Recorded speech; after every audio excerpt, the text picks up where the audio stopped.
গেছি, কিন্তু এখানে এসে এত মা দেখে এত ভালো লাগছে, ভীষণ ভালো লাগছে যে এত ভর্তি ঘর ভর্তি মাকে দেখে। মানে ঠাকুরের চরণে আমরা সবাই আছি, বা দীপিকার যে মনে হয় এই যে পাওয়ারটা, এটা কারোর পাওয়ার না, এটা দীপিকা যে পাওয়ার, যে আমরা সব মায়েরা একত্রিত হতে পেরেছি একসঙ্গে। বা এই যে মেয়েরা মেয়েরা সবসময় মাতৃসম্মান সৎসঙ্গে আসা, ঠাকুরকে নিয়ে বসা, আজকালকে দিনে এটা ভাবাও যায় না। একটা সৎসঙ্গের জগতে থাকলে বলতে বোঝা যায় যে আজকালকের বাচ্চারা সৎসঙ্গী পরিবারে এটা দেখা যায়, না হলে কিন্তু দেখা যাবে যে ঠাকুরের নাম কীর্তনে বসা বলে বাচ্চারা বসে। কিন্তু একটা সৎসঙ্গী পরিবারে থাকলে বা সৎসঙ্গ নিয়ে এসে যারা থাকেন তাদের ঘরেই যাক, এখানে আজকে আমরা কিন্তু উপস্থিত হয়েছি, যে মাতৃ সম্মেলন করছি। কিন্তু এবারে একটা মা আমরা অনেক কষ্ট করে আজকে আসার কোনো কথাই ছিল না, কিন্তু তবু এসে তুমি শুনেছি দিদি কাছে যে একটা মেয়ে দীক্ষা নিয়েছে। আমরা তো সবাই আমরা কিন্তু মারাও বাচ্চাদেরকে পিছিয়ে রাখি, বিশেষ করে মেয়েদেরকে, যে মেয়েদেরকে দীক্ষা দেবো, স্বামীর ঘরে গিয়ে স্বামী নিয়ে দীক্ষা হবে। কিন্তু যখন শুনেছি যে সে মেয়ে একটা দীক্ষা নিয়েছে, শুনে খুব ভালো লাগলো যে ঠাকুরকে ভেবে বা ঠাকুরের সঙ্গে আমরা এখনো একটু বুঝি, বা মা বাবাও একটু বুঝেছে যে তার চরণে দিলে পরে আমাদের মনে ঠাকুর। আমরাও সবাই বলি যে ঠাকুর মেয়ে বিয়ে দিলে তার শ্বশুর বাড়িতে যা হওয়ার হবে, দীক্ষা যা থেকে নেবে, কিন্তু ঠাকুর বলেছেন মেয়েদের সবচেয়ে বড় ইউনিভার্সিটি হলো তার শ্বশুর। তাই আমাদের সবচেয়ে বড়, আমরা যতই পড়াশোনা করি, যতই আমরা ডিগ্রিধারী হই, যতই পিএইচডি করি, কিন্তু আমাদের মেন ইউনিভার্সিটি হলো আমাদের শ্বশুর বাড়ি। আর আমার যখন আমাকে আমার শ্বশুর বাড়িতে যখন পাঠাবে, কিন্তু প্রত্যেক মায়েরাই শ্বশুর বাড়িতে এসেছে, শ্বশুর বাড়িতে যখন আমরা এসেছি আমাদের সঙ্গে শুধু আমাদের আসবাবপত্রই এসেছে, আর কিন্তু কেউ আসেনি। কিন্তু সঙ্গে যারা আমরা বিয়েবাড়ি করেছি আমার সঙ্গে ঠাকুর এসেছে। এটা আমাদের যে কতটুকু পাওয়ার, সে পাওয়ারটা আমার মা বাবা আমাকে দিতে পারেনি। মা হয়তো একটু জ্ঞান দিয়ে দিয়েছেন যে এইভাবে চলবে, এইভাবে করবে, কিন্তু আমাকে যে প্রত্যেকটা প্রেজেন্ট টাইমে কিভাবে করতে হবে বলতে হবে, একমাত্র আমার ঠাকুর কিন্তু আমাকে ঠাকুর। কারণ তখন যখন আমরা সকালবেলা ঘুরতে উঠে ইষ্টবিধিটা দেই, ইষ্টবিধিটা ঠাকুর বলেছেন নিকুম্বিরা যজ্ঞের সমান। সে নিকুম্বিরা যজ্ঞের সমান মানে কি? আর নিকুম্বিরা যজ্ঞ তো আমরা এত শত বুঝিও না বেশি কিছু, আমরা এখন আধুনিক যুগের মানুষ, কিন্তু এতটুকু বুঝি যে সবার সর্বকর্মারম্ভে যখন ইষ্টবিধিটা করি, তখন আমাদের ভিতরে আলাদা একটা পাওয়ারই আসে।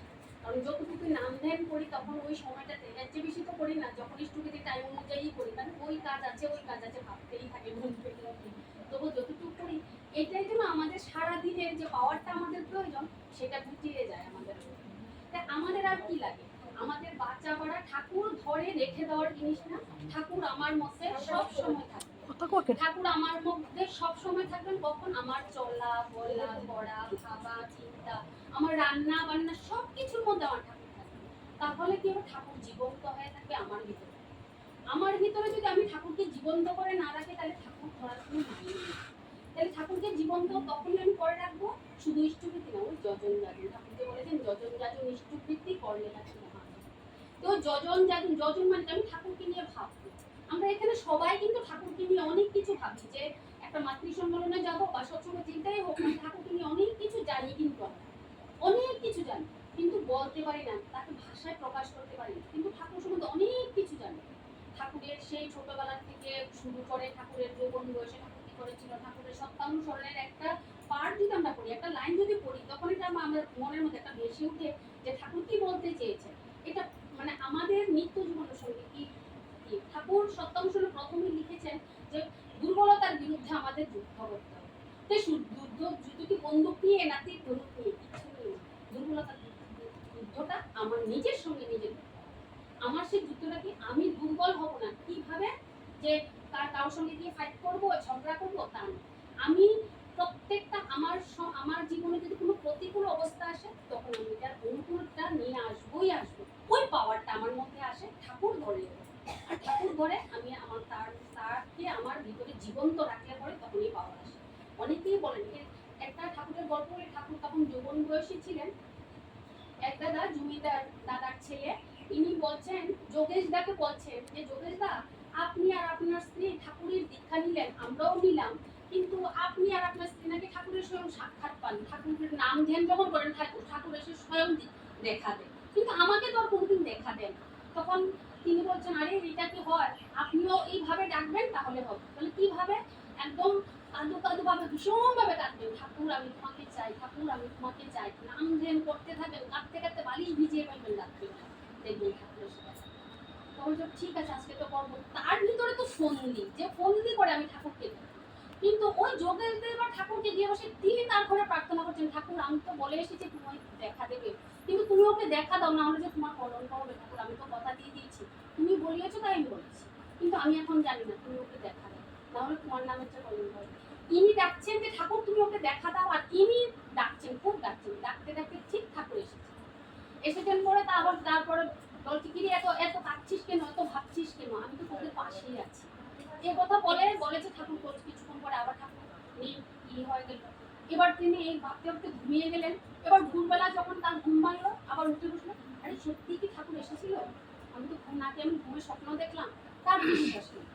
না এবার দিনের বেলায় ডাকবো, আবার শুরু করলেন তিনি এসে ইষ্টবিধি দিতে করে আবার শুরু করলেন যে ঠাকুরকে ডাকতে ঠাকুর আবার এসে বললে আমার কি আর কাজ নেই রে, শুধু তোটাকে আমি সাড়া দেবো, হ্যাঁ তুই আমাকে এরকম ভাবে ডাকতে পারিস। তাহলে আমি যদি তাকে অন্তর দিয়ে মন দিয়ে ডাকি তাহলে তিনি সাড়া দেবেই দেবেন। এটা আমাদের প্রত্যক্ষ, আমাদের মানে এটা আমরা সবাই এটা নিজের এটা পরীক্ষা করতে পারি নিজেকে নিজে, যে আমি আজকে এই একটা সমস্যায় পড়েছি, আমি যদি সারাদিন নাম করতে থাকি আমার এটা সমাধান আসবেই কি আসবে, কারণ না কারো মারফতে কোনো না কোনো ভাবে এটা আসেই আসে। এটা আমরা যারা সৎসঙ্গীরা এটা আমাদের আসে ওই বিশ্বাস নির্ভরতা রাখ করতে, বীরত্বের লক্ষণ, তখন আমাদের সেই দুর্বলতাটা কেটে যায়, তখন আমরা বীরত্ব কখন পাই, ওই বিশ্বাস, ঠাকুরকে আমি বিশ্বাস করেছি ঠাকুর আমার পাশে আছে নিয়ে আছেন, তো বিশ্বাস নির্ভরতা আর বীরত্ব, এটা হলো আমাদের যে বীরত্বের লক্ষণ, যে আমরা পেয়েছি, আমরা ঢুকিয়ে বল দিয়ে আমরা চিৎকার করে বলতে পারি আমরা পরম পিতা শুনি, আমার আর কোনো ভাবনা নেই। তো এই ঠাকুরকে ধরে সে যে যুগ পুরুষোত্তমকে আমরা যারা ধরেছি বা সদ্গুরুকে যারা ধরেছি, তার শরণাপন্ন হয়েছি, আমাদের আর কোনো ভাবনা নেই। আর এখন তো আমাদের সেই ডিপি ওয়ার্কস নিয়ে অনেক কিছু চলছে, আচার্যদেব আর রবীন্দ্রনাথের নির্দেশ অনুযায়ী আমরা যে যতটুকু করতে পারছি চারিদিকে করছি। যে এই যে মুর্শিদাবাদের এখানে দুমকাতে যে মায়েরা, এখানে ওই প্রত্যেকটা মাকে দেখে আমার ওই কথাটা কিন্তু একদম সঙ্গে সঙ্গে মাথায় এসেছে, যে দুমকার 30 জন মা আচার্যদেবকে দিয়ে বলেছেন যে আমরা এই 30 জন মা দিদি কাজ করছি, তখন আচার্যদেব সঙ্গে সঙ্গে বলছেন বাহ বেশ ভালো, কিন্তু 30 জনই আমরা সীমিত থাকবো কেন, আমরা আরো বাড়বো, আমরা আরো অনেক অনেক মারা একসঙ্গে জড়িত হবো। এরকম করতে করতে তারা 1,500 মা হয়েছে, 1,500 মা মিলে দিদি কাজ করে দুমকাতে 4 তলা ঠাকুর বাড়ি বানিয়েছেন মায়েরা, প্রত্যেকটা মায়েরাই শুধু কালেকশন করেছেন, সব কিছু করেছেন শুধু মায়ের, তাহলে মায়ের কত পাওয়া। আমরাও যদি আজকে ঠিক সত্যি বলছি, এখানে মাদেরকে দেখে আমার এরকম মনে হয় আমরাও পারবো, মানে এরকম একটা শক্তি আসে সবসময় মনে দেখে, খুব ভালো লেগেছে যে ঠাকুরকে ধরে আমাদের পাওয়ারটা কিভাবে দেখাতে হবে, এটা দেখানোর জিনিস না, ঠাকুরকে অনুভব করার জিনিস, ফিলিংস করার জিনিস, ঠাকুরকে ভাষায় ব্যক্ত করা যায় না, কারণ আমি ঠাকুরকে এরকম ভাবে ব্যক্ত করলাম, কেউ আবার অন্যরকম ভাবে ব্যক্ত করবে, কিন্তু ঠাকুরকে যখন ভাবি সবসময় একরকমই হয়, সেই নামই আজকে যে মা দীক্ষা নিল, আমি এই যুগমাফিক একটা কথা বলছি, আমরা নির্ভয়া হত্যাকাণ্ডের কথা সবাই শুনেছি, তখন সবাই জেনেছি, নির্ভয়া হত্যাকাণ্ডের পরে আমরা মেয়েরা কিন্তু এত ভীত হয়ে গিয়েছিলাম, সন্ধ্যার পরে কিন্তু আমাদের রাজ্যেও হয়নি, কিন্তু তবু একটা ভয় এসেছিল যে আমরা মেয়েরা কতটুকু আনসেফ আমরা আছি। কিন্তু সেই সময়ে একটি মেয়ে সে কর্মসূত্রে সে বাইরে গেল, রাত্র হয়ে গেল, আসার সময় অন্যদিন তিনি সন্ধ্যা ঘরে আসেন, কিন্তু তিনি এটা 2015 না 16 ঘটনা, তখন সে সন্ধ্যাবেলা খুব নাম করছে, গাড়ি পাচ্ছে না, কি করবে, বাড়িতে আসার জন্য রাত্র 8টা বেজে গেছে, তখন একটা অটো আসলো, তখন কিন্তু একা যে উঠবে তাও উঠবো, যে অটোতে আর কেউ নেই, তার খুব ভয়, তবুও উঠলো, উঠে ভীষণ নাম করছে যে ঠাকুর আমি আমার বাড়িতে পৌঁছে যাই, ঠাকুর আমার বাড়িতে, তার খুব নাম করতে করতে মেয়েটা বাড়িতে আসলো, এসে মানে টাকাটা ড্রাইভারকে এমনি ছুড়ে দিয়ে দৌড়ে ঘরে চলে গেল।